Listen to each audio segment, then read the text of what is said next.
Welcome to the Self-Storage University podcast, where you will learn the correct way to identify, evaluate, negotiate, perform due diligence on, renegotiate, finance, turn around, and operate self-storage facilities.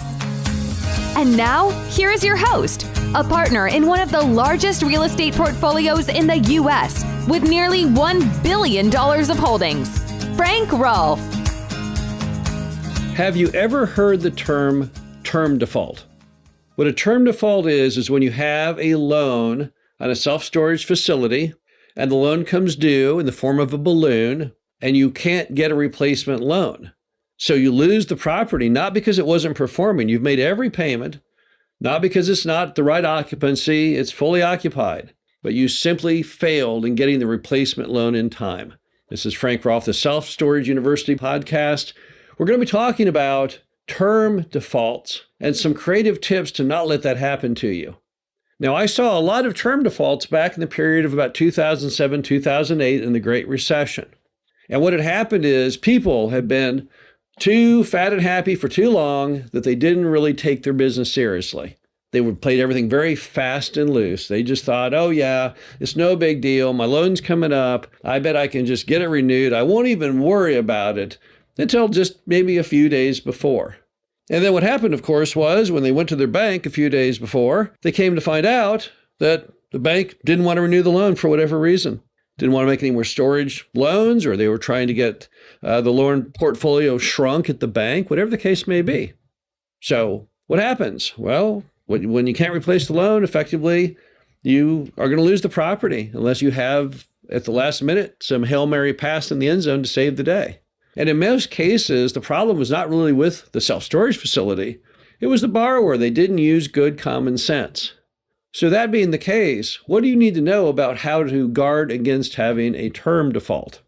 Well, the first thing is make sure that you've got a notice somewhere really big that you see every day that tells you when your note is coming up for renewal. Some people, after they get the loan, they just tell themselves, well, don't have to deal with this again for 5 years or 7 years, and they just forget the date. And the bank doesn't send you any advance warning. The bank assumes you're smart enough to remember when the loan comes up. So they don't start sending you letters a year out saying, hey, don't forget your loan's coming up. So step number one is post in a prominent place somewhere the day any of your loans come due so you don't forget about it. Number two, after you get your loan, don't forget your banker. Some people, after they get their loan, what happens? Well, they just stick the banker's name and phone number in a drawer, and they never call the banker again, ever, until the loan is coming up nearly to renewal.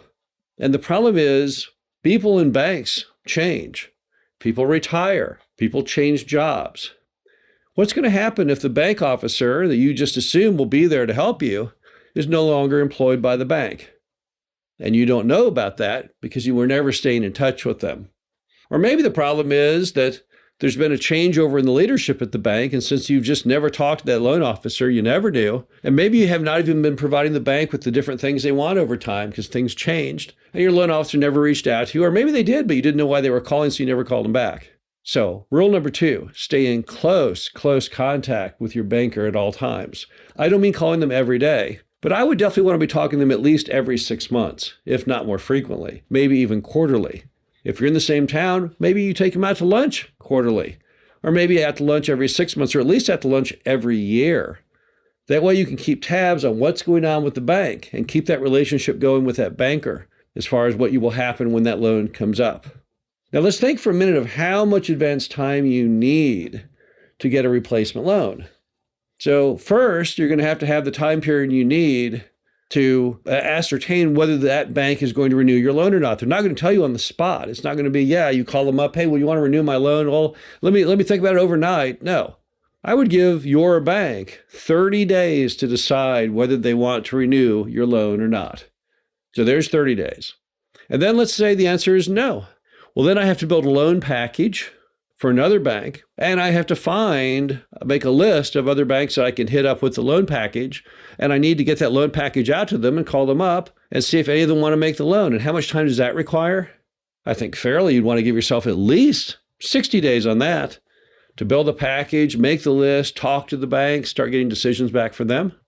So now how far are we in? Well, now we're already in 3 months. And then once you get the bank that says, yeah, okay, I think we'll want to do the loan, you still have a whole bunch of more issues. You have to probably go before a loan committee, get third-party reports, and then all the legal documentation needed to get the loan closed. How long can that take? Well, that could take at least another 2 to 3 months. Now we're 6 months in to get that loan. And let's give ourselves another month of fluff. We're at 7 months. So what does it mean? Well, if your loan is coming up on X date, you better go and start that process about 7 months ahead. And if you want to go a little farther, hey, there's no problem there. Let's start a year ahead. That's realistically the kind of time frame that you will need. It drives me nuts when people tell me, yeah, my loan's coming due soon, so I'm going to go to the bank. Well, when's it coming due? Oh, in a month. There's no way that should have ever happened. You should always give yourself at least 6, 7 months to as much as a year to get that loan replaced. Now, is there any downside to being that prepared, working on things that far ahead? Let's think about it for a minute. Most loans out there have the ability to be prepaid. So right off the bat, if you found a bank, if you start a year ahead and the bank says, yeah, I want to do it, we can do it, but we're going to get it all closed up, 9 months ahead of renewal, that's probably not going to cause a problem. You probably do not have any penalties for a payoff that is that close to the expiration. In fact, a lot of loans are so desirous that you find a replacement, they actually make, even the ones that have some kind of prepayment penalty, the prepayment penalty dissipates as long as within the final year. Even conduit loans, which have defeasance costs, which is a giant penalty for prepayment, it pretty much evaporates as you approach the end of the loan because they encourage you to get the replacement.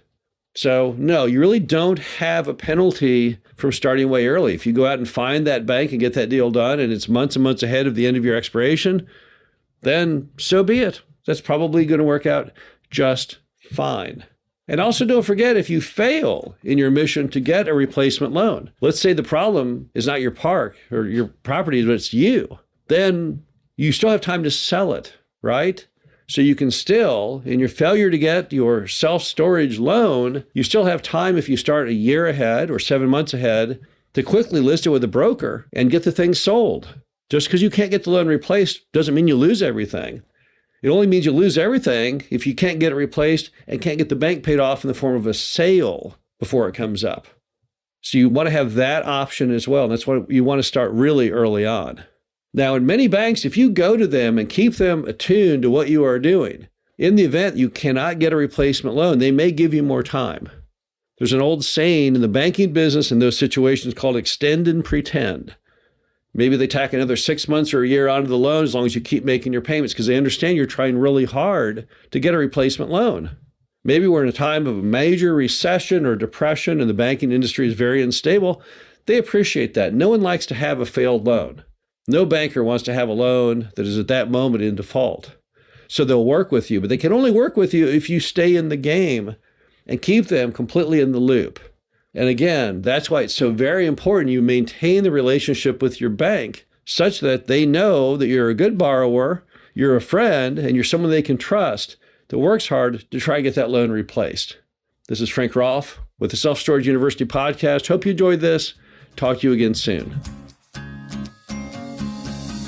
Thank you for listening to the Self-Storage University podcast. Be sure to visit us at ssupodcast.com, where you can learn the correct way to identify, evaluate, negotiate, perform due diligence on, renegotiate, finance, turnaround, and operate self-storage facilities.